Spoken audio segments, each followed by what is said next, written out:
Aora, a world where mortals live, die, and are reborn through the turning of the wheel. The cycle of reincarnation watched over by the gods and made possible through pillars of a mystical substance known as Audra. 5 years ago, you traveled from your home to the Deerwood, a nation that had waged war against the incarnated god of light, Aethys, resulting in his destruction. The country suffered from a plague of hollowborn, infants born without souls, that many believed was punishment for killing a god. In an ancient, secluded ruin, you witnessed a secret ritual that inadvertently transformed you into a watcher. One who can see and speak with souls. The ritual also gave you horrible visions, waking nightmares of a past life that threatened your sanity. To put them to rest, you pursued the man who had led the ritual, a seemingly immortal agent of the gods, known as Theos Ix Arcanon. With divine assistance, you confronted and defeated Theos, ending your visions and resolving the Hollowborn crisis. In so doing, you also learned the great secret that Theos had protected. That the ancient empire of Anguith had transformed themselves into gods. Your visions finally put to rest, you retired to the castle of Cadnua, built atop a massive statue of pure Audra, where you ruled in relative peace and prosperity.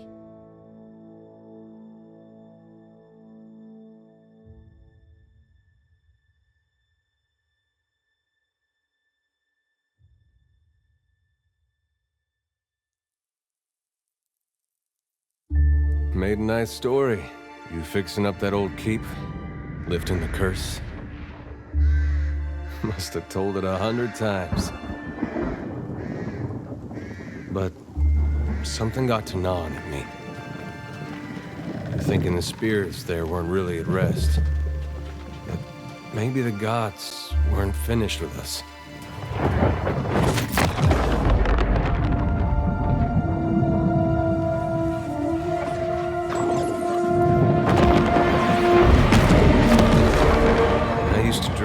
My God came back. He would forgive us.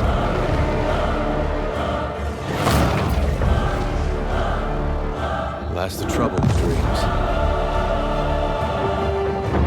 Sooner or later, we all have to wake up.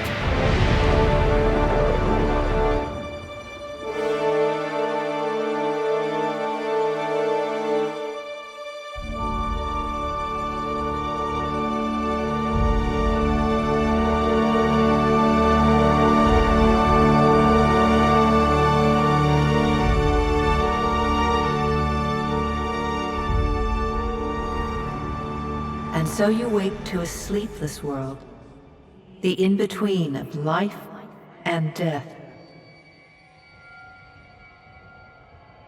Follow your memories. You have been here before. You have seen past the shroud.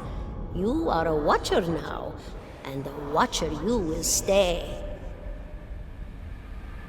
A watcher sees souls, knows their pasts, and the souls see them back.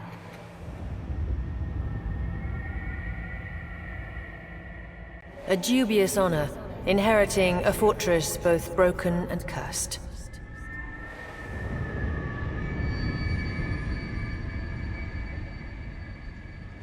What is a god?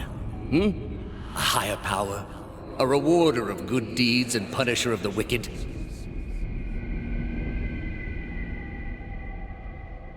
The gods aren't real, but something else entirely. Something created by people.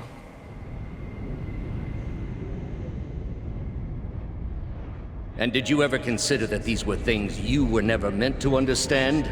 That their comprehension is beyond you?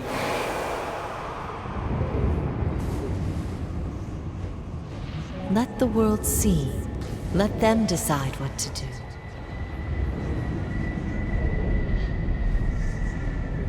The wheel has turned again, Watcher. Come.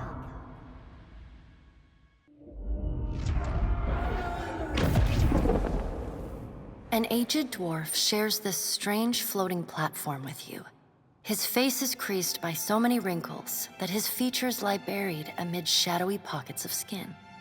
Still, the dwarf's well-practiced habits have left telltale tracks of a welcoming rictus across his visage.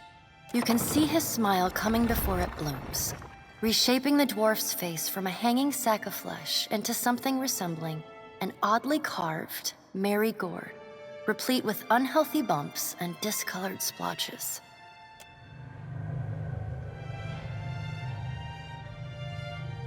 The creases of the dwarf's face tighten into a smile as he gives you a courteous nod.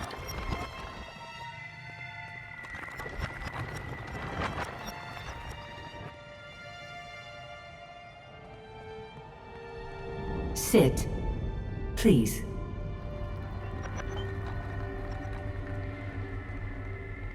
Thank you for joining us, Watcher of Cadnua.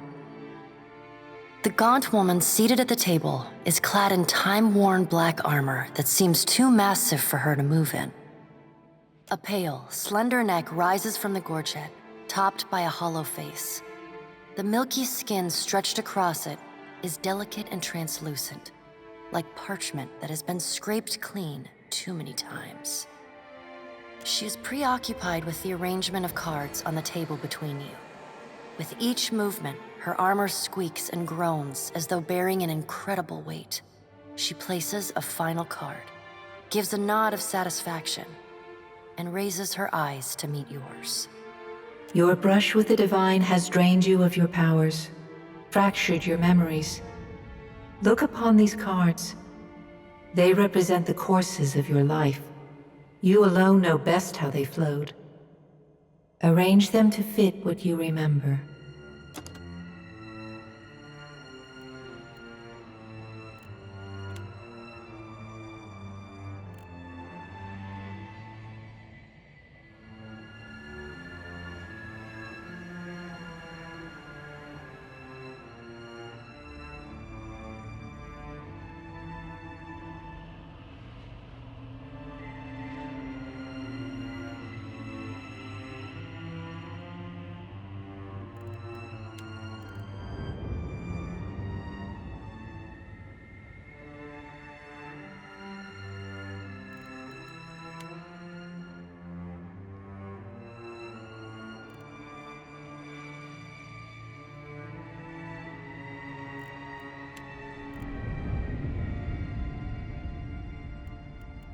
Does everything appear to be in order?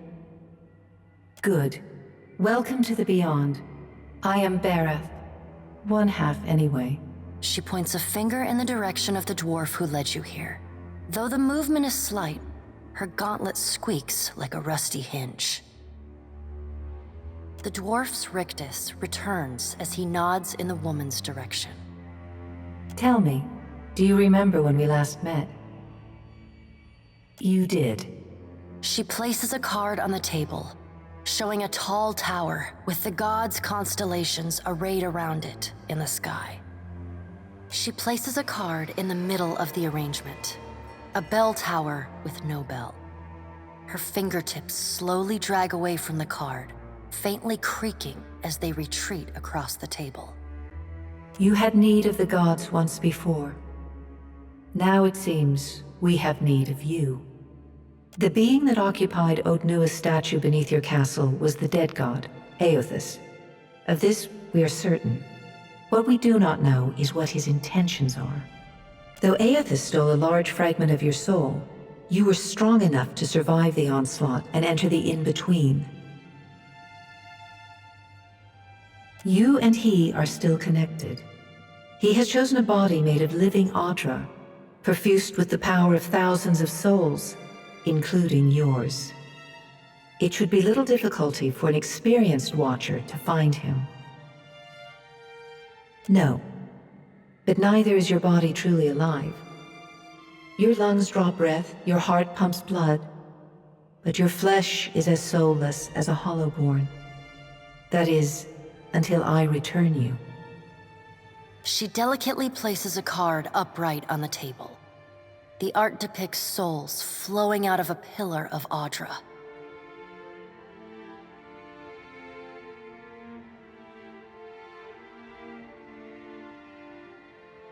I know. It is my business to know. 322 in Cadnua and your surrounding lands. Their souls remain in Aethys still. You have the power to save them. Serve me and I will return you to your body. Or don't, and return to the wheel. Good. Before you return to Aora as my herald, you must remember who you were, the last whisper of life in death. For a moment, the sockets of her eyes darken, leaving the pits of a death's head gazing out at you. When you can picture your own face, the Beyond will lead you back to your own kind, to the world of mortals.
No prisoners!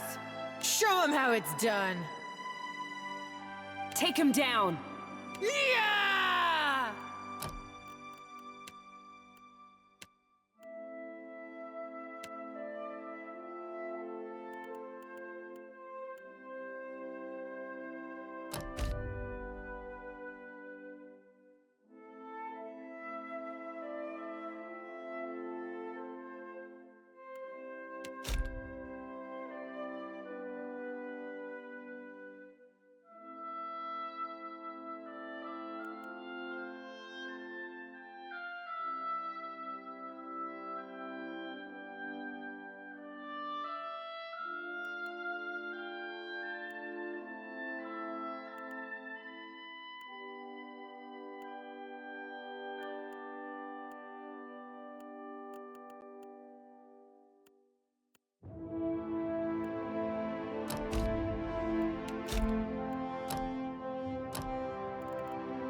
Easy does it.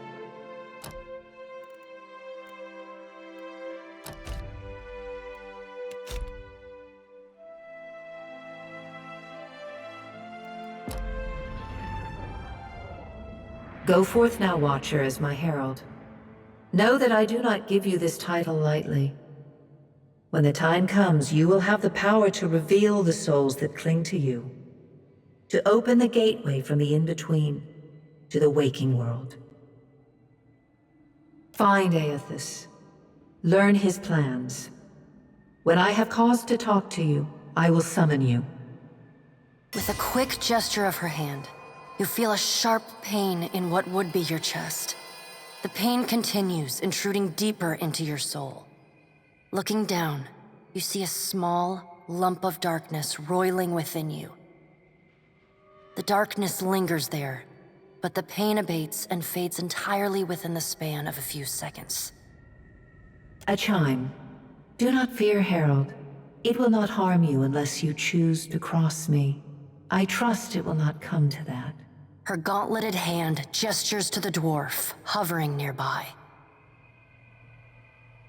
The dwarf nods, contorts his face with his odd smile, and gestures to a new door.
The return to your body feels like waking after a fitful drunken sleep.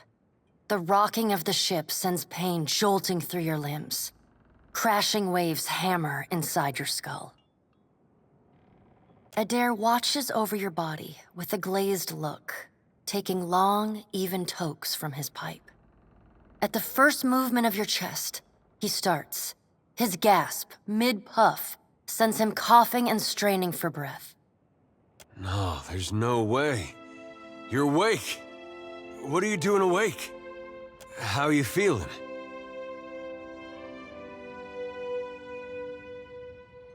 Me? You don't remember? Adair points at his face, which he seems to be arranging into his most recognizable expression. Receiving no response, he shrugs. I'm the captain of this boat, and I was real big back in Deerwood. Had this keep called Cadnua. I was famous. And I was what you'd call a watcher. I'd go around talking to dead folks and creeping out just about everyone who saw. He holds up his hands with fingers curled to mimic claws. You're just some farmer. Likes to follow me around. Take most of the beating for me when we get attacked. Don't worry, it'll all come back. Ah, see? You remember. Anyway, you didn't answer my question. How you feeling? Alive's a big improvement.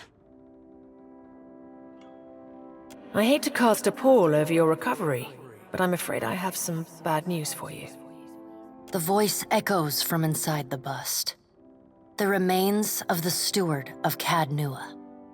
Cadnua has been destroyed.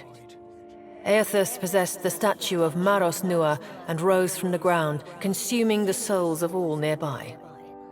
It is only by the exceptional strength of your soul that you survived. And even then, just barely. The further Aethus withdrew, the weaker you became. We chartered this ship and followed him to the Deadfire archipelago. I know not how, but it seems he has retained a piece of your soul, and proximity to it has brought you back. Misfortune's brewing topside, Magrants fires the captain stirs. An older man with ale-sour breath rubs his bloodshot eyes and stares at you. Engrim, the smell of drink on your breath could wake the very dead. Now what's this about? Pirates. They're demanding parley with you, Captain. I know this is asking a lot, but you better arm yourself and get on deck. Should be some gear in there. He indicates a nearby wardrobe.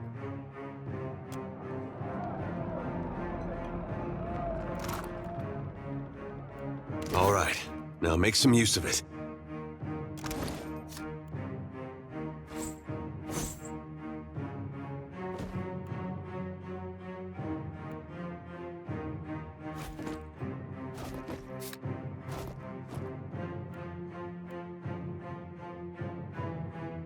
The pirates of Deadfire are notorious. I suggest you deal with them quickly.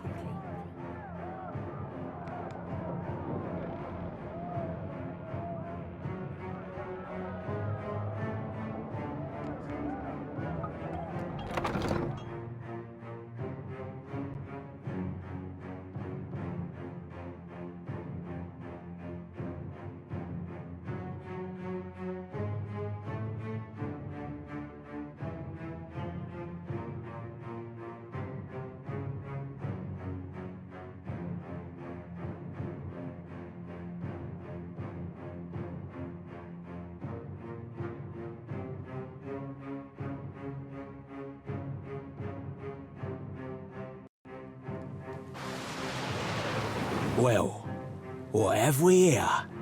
A little sloop? Lost and alone in the storm? I'll be taking your ship now, if you don't mind. And especially if you do. Well, at least he asked. I am a gentleman of fortune. Give her up easy, and I'll see you get a swift death. It'll be bloody and agonizing, sure. But at least it'd be quick.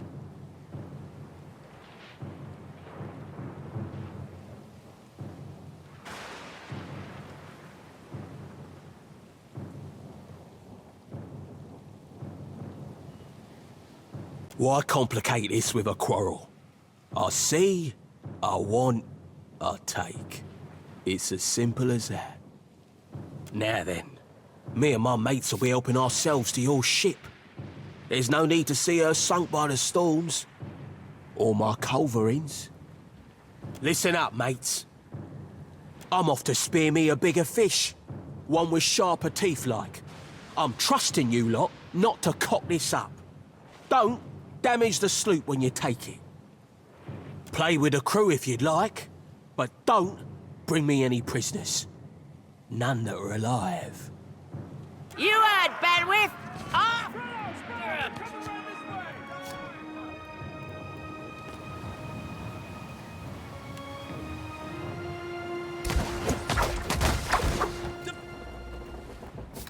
The ship!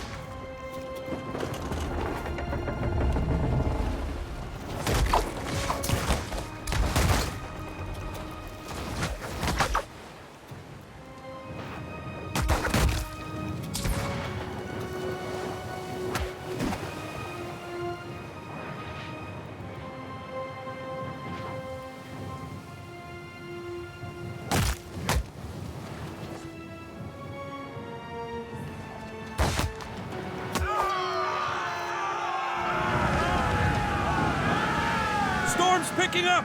Take cover!